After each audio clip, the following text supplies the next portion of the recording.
Today, Sam picked out a lecture on wounds, a cohort study on wound management. So that's what we're going to talk about today. So today we're going to talk about cohort studies. So when do you do a cohort study? What question does it answer? It answers two questions. It answers the questions of, we can go to the next one. It goes over prognosis and next one, and incidence. So those are the two questions it answers. It answers incidence and prognosis. So incidence is new diseases over time, and over time that's the code word that you need a cohort study, because it's a study over time. So it's the incidence, the new diseases over time, or the new complications or adverse events of an already proven disease. You can go to the next slide. So the prognosis, incidence would be if you have someone with an elevated cholesterol, what's the incidence to develop a myocardial infarction in 1 year? So the 1 year is the time element. The predictor is cholesterol, right? That's the independent or the dependent myocardial infarction. Prognosis, if you have a myocardial infarction, what is the 5-year time element? Mortality rate. So that's prognosis. So if you ever have a question of incidence or prognosis, a cohort study is what you want. Next study. When you do a cohort study, it's the best study for looking at the time element of a disease, right? Next. And so it's the only way to establish a temporal element. Next. It's the only way to look at rapidly fatal illnesses. Now, slowly fatal illnesses or rare diseases, cohort studies are not feasible because you're going to need tremendous sample sizes and a long enough period of time. You know, the joke, if you study patients long enough, everybody dies, right? So you can look at mortality rate that way. If you look at too short a period of time, you get the problem with contrast-induced nephropathy, where you give contrast, and then in 48 hours, while the patient's admitted, you check their creatinine. Everyone's creatinine goes up while they're admitted because they're sick. And that was the problem with contrast-induced nephropathy. You looked at too short a period of time. Then if you look at too long a period of time, too many intervening events can happen to affect the overall outcome. Next.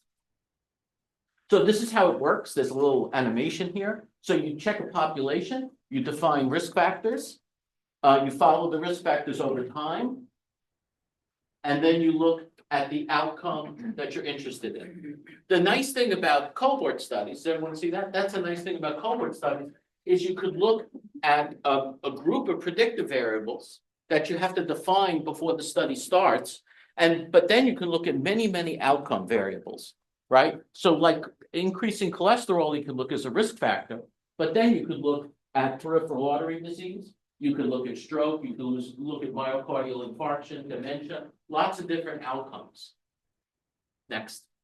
But so the strengths is the time sequence mirrors the disease process, although you have to check the time element. The paper should have a section in it, why they check that, why are they doing that time element? The next. So data collection is live at the patient's entrance into the study. So that's what defines a prospective disease, that patients are entered into the study. So the investigator starts looking at the patient before the outcome occurs. That's a prospective study. Retrospective studies are the investigator looks at predictor and outcomes, but the outcomes already happened. These are like chocolate, right? Next. And the outcome is not known at the inception of the study. The weaknesses are that it's insufficient study to look at rare events, like Ray's disease. You familiar with Ray's disease? I'm in the pediatric division, I know. So Ray's disease, aspirin and flu-like conditions in kids. So the incidence was very, very low. It's like 1 in 10,000 children. You would have to study 1 million or 2 million people. It's not feasible. So rare diseases or diseases that take a long time. The other thing, it's very sensitive to confounding variables. We'll talk about this as a bias in cohort studies, because in a prospective cohort study, you can only study the predictive variables you define at the beginning of the study, because that's all the information you have. It's even a bigger problem in retrospective cohort studies, because then you're depending upon the medical record to give you those predictive variables. And as we know, we make the medical records, we're terrible at it. So that's a big problem. Next, biases, there are two specific biases, the next one. Two specific biases in cohort studies. One is selection bias. So what do we mean by selection bias? When you do a cohort study, you want to select a broad range of patients who all could have the outcome or not have the outcome. But you don't want to look at 70-year-old diabetic hypertensive with cholesterol elevations and see who gets an MI. Because a lot of them are going to get an MI, and there's a high risk, so you're going to have a high incidence of the disease. So any predictive variable is going to look good. You want to do it with patients who have low, medium, and high pretest probability of disease. Also, when you select the outcome, you really want to know how they define the outcome. And how long, again, did they set from the beginning of the study to the outcome? Look at the contrast-induced nephropathy. That was just crazy that they looked in 48 hours, right? And the other thing is confounding variables. Confounding variables are variables that you didn't know about at the beginning, but you entered the patients and you missed those. The classic is the Framingham study done in Massachusetts. They're looking at the risk factors for myocardial infarctions and acute coronary syndromes. And the initial study had a very big signal for exercise, that patients who didn't exercise a lot had a high rate of myocardial infarctions. This is when they started the 10,000 step to life thing. But some smart guy, some very skeptical guy, went back and looked at the original data and realized they didn't account for smokers. So people who smoked didn't exercise. And when he entered in, and we're going to talk about how you deal with confounding variables, a regression analysis, he found out that exercise had nothing to do with it.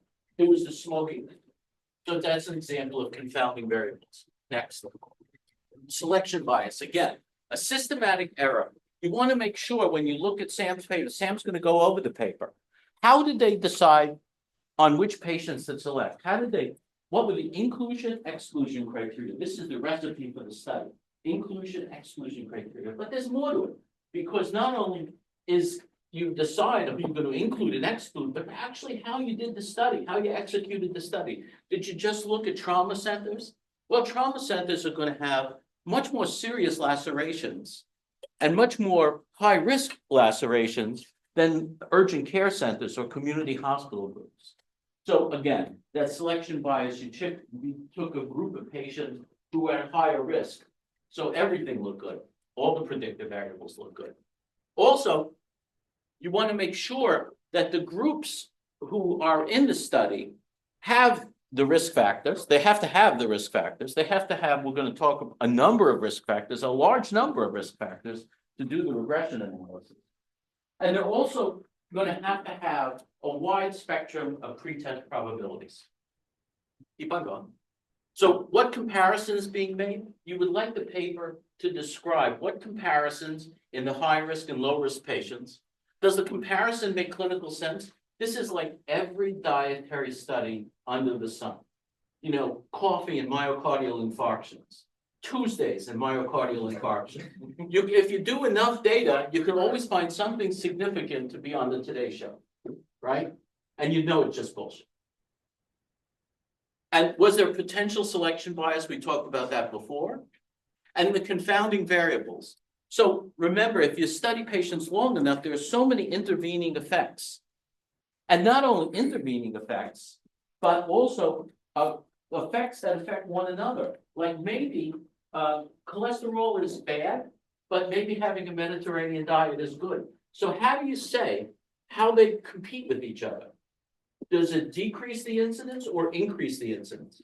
Smoking and diabetes probably increase the incidence, but maybe a Mediterranean diet and smoking decreases the effect of smoking. So I want to know that effect. Keep on going. Keep on.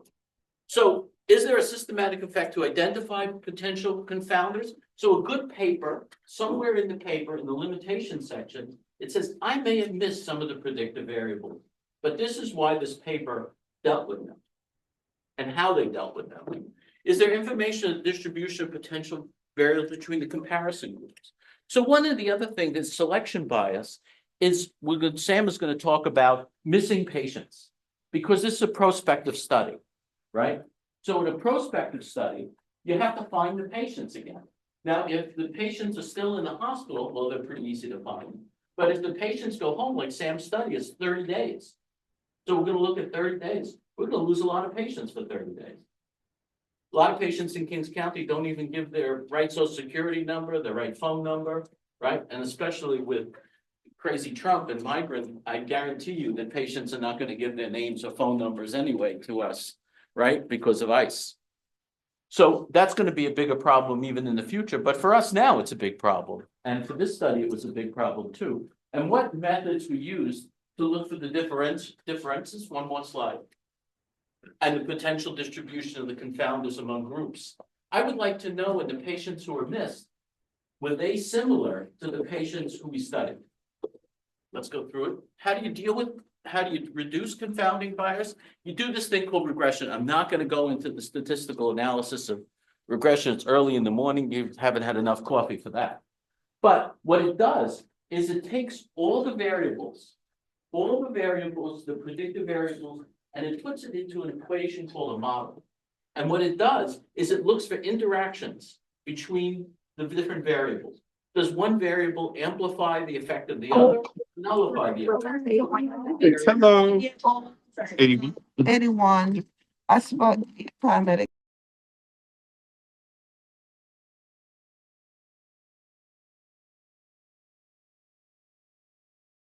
Left. And how they did that, you really want to know. And you would really want to know all the elements of the regression analysis. All the little ditzy statistical elements of regression analysis to see if they did it correctly. Sam's going to talk about that next. So you're going to estimate the outcome based on the predictive variables with the model. Next, regression.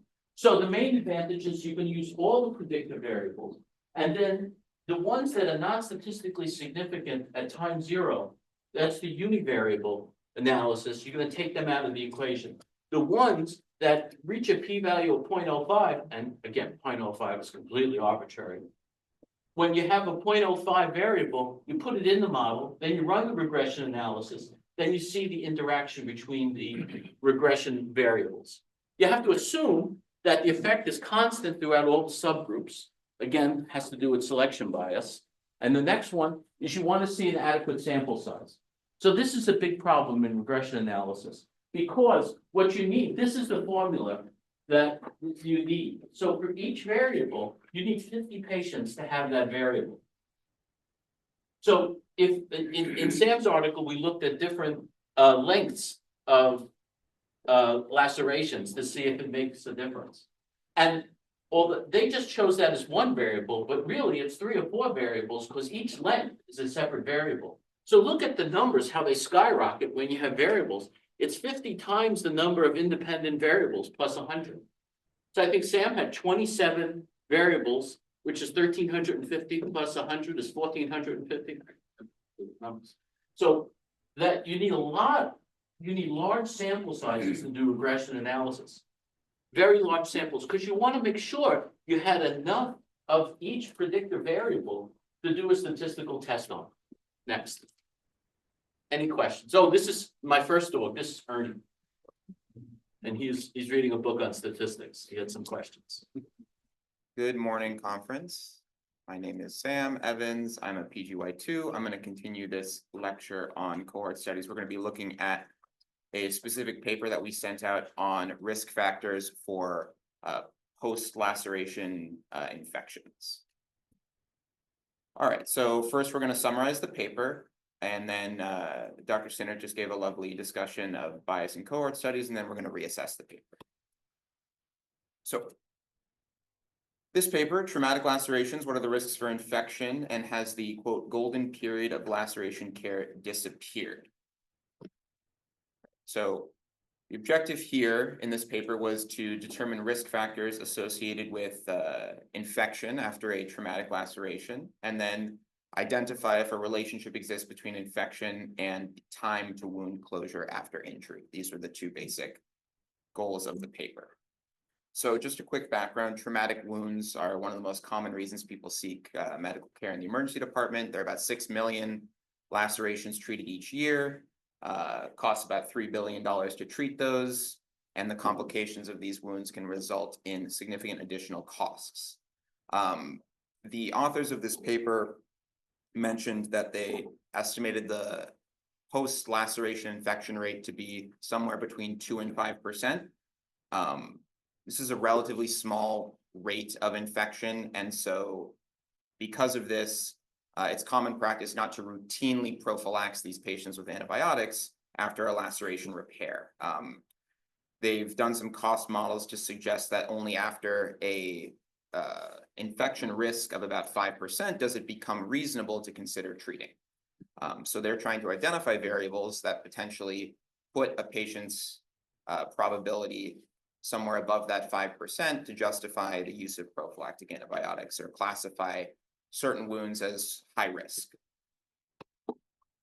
So this was a multi-center prospective cohort study of patients with lacerations who were treated in 3 different emergency departments. This was from February 2008 to September 2009. The 3 participating hospitals were from diverse clinical sites.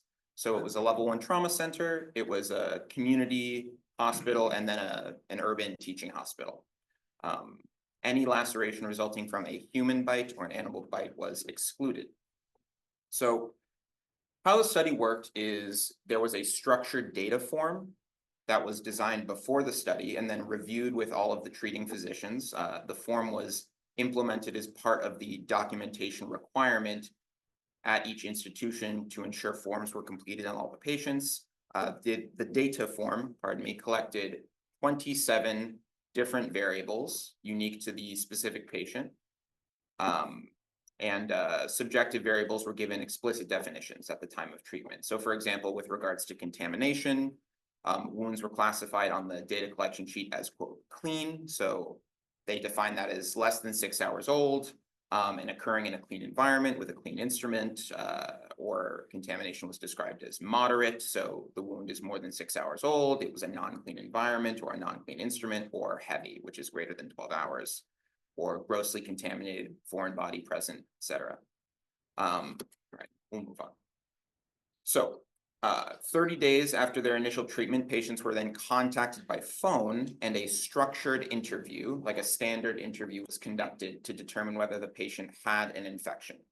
And crucially, the patients were determined to have an infection if they were seen by a physician subsequently for a wound check and then treated with oral or IV antibiotics. That was their definition of subsequent infection.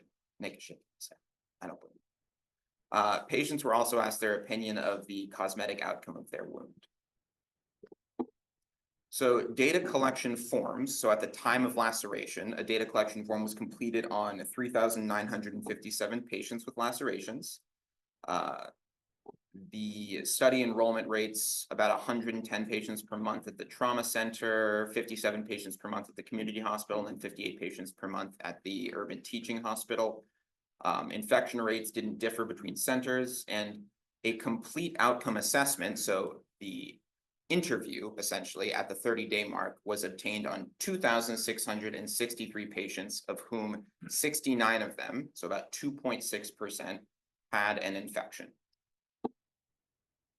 Okay, so we're going to get into some of the results. Infection risk in diabetics was deemed to be higher at about 6.7% compared with a base infection rate of 2.5% in non-diabetics, the relative risk being 2.7. There was no statistically significant association detected with regards to age, sex, race, or tetanus status. Lacerations greater than 5 centimeters long had a 6.7% risk of infection.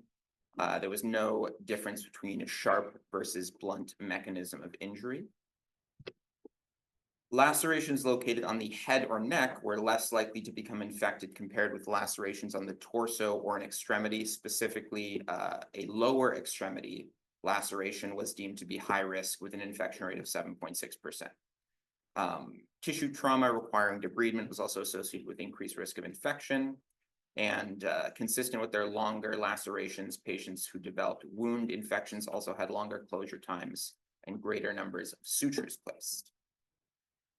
So after combining and determining cut points for variables with univariate significance, the authors were able to develop a model considering diabetes, laceration length greater than 5 centimeters, location, and contamination demonstrated as significant independent risk factors for infection. The second conclusion they came to was they believed that they proved that there was no clear association between the time from injury to closure and infection risk. So we sort of think of sort of a golden period of laceration repair. You should repair it as quickly as possible. You may not even want to repair a laceration after a certain period of time due to risk of infection, and they feel as though this rule is not supported by their data. Okay, so Dr. Sinert already gave his talk. So now we're just going to assess this paper in light of some potential biases. So first I want to talk about the lost patients and potentially missing data. So reading this paper, I do think there's a strong possibility of selection bias in a few different ways. So as I mentioned before, data collection forms were filled out on almost 4,000 patients, but then 30-day assessments were only completed on 2,663 patients.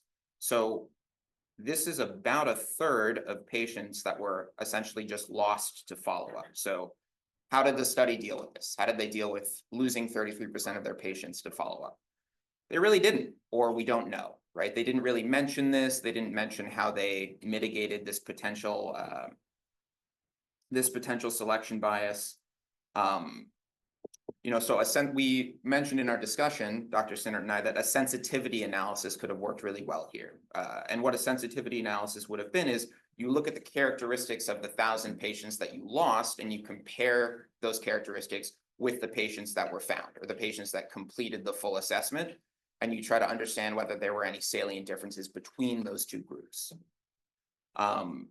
It's also quite significant to lose 1,000 patients when the entire essentially study was based off of 69 infections. I always think that the patients who lost the follow-up died.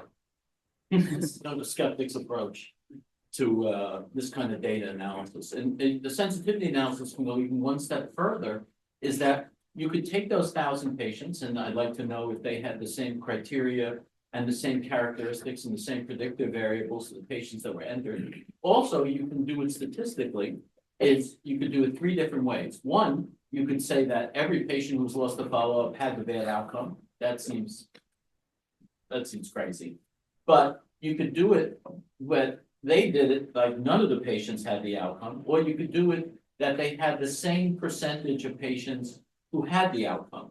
So 2.5% of the 1,000 patients had an infection who lost a follow-up. Redo the statistics and see what you get. I think that's what they should have done.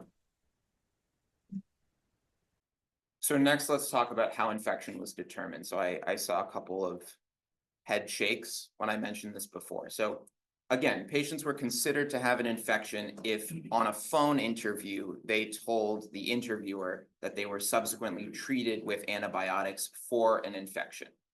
So this poses a potentially high risk for something called recall bias, right? Differences in how certain patients recall what happened to them. So just because somebody says they were treated with antibiotics doesn't mean they were treated with antibiotics, right? Maybe they went to their PCP and the PCP gave them some Tylenol, and then they got on the phone 20 days later and said, oh yeah, my doctor did give me some pills. Yeah, no, I was treated with antibiotics, something like that. The question we had as well is, why assess patients 30 days after injury, right? This seems like a really long time. And the more time that you let go between the event and the question you pose to the person on the phone, the higher risk there is for recall bias, essentially. So it doesn't take 30 days to develop an infection, right? So why did they wait 30 days? It's kind of unclear. Also, we let the doctor in the field judge to see if they had an infection or not, right? So the patients, my friends who live in my condo, who are all very wealthy, who have private doctors, when they have a cough, they call their doctor and they get antibiotics.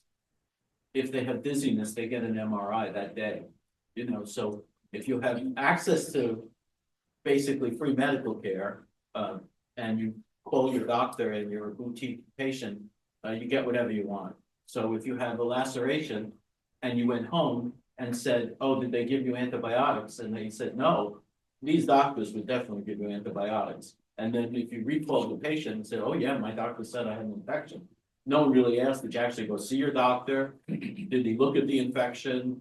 You know, did you have pain? Did you have a discharge? Did you have a red spot? No. They just said, did you get antibiotics?